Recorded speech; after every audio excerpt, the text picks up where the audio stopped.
Hello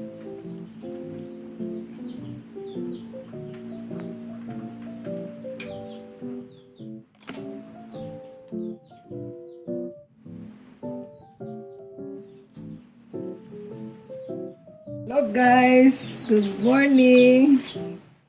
Magawa tayo ng kinilaw made of tamban. Itsura ko. Itong isda na tamban, ito yung ginagawa ng sardinas. Mega sardines, family sardines. Yan matagpuan natin sa Zamboanga City. Itong isda na tamban. Na ito, gawin natin ito ngayon ng kinilaw. Ito yung mga sangkap niya. Hindi pwede yung kilaw walang luya. Ito ang native luya. Nanggaling ko hinarvest sa garden.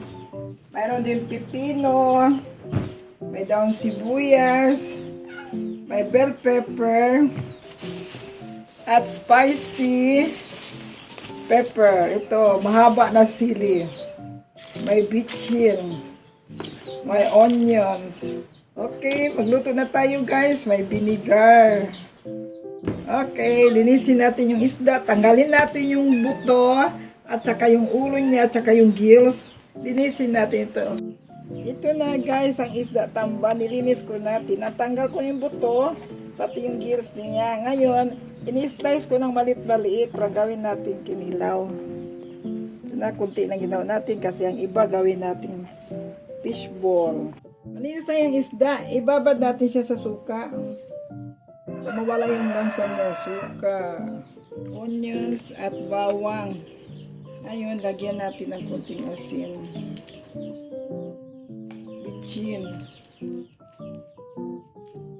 Sili. Bell pepper.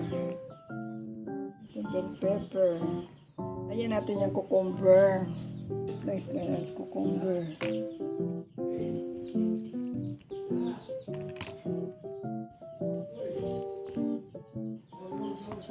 Ibang pipino sa side para pagkain natin, diretso na lang isaw-saw, kainin.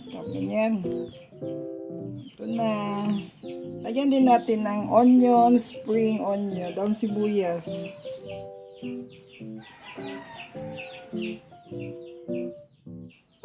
Ito na guys. Sarap ng kinilaw ta. Kain tayo. Pakita pa pa. Kain tayo. Masarap oh. Wow, sarap kinilaw ko. Kain tayo. Sarap. Thank you for watching.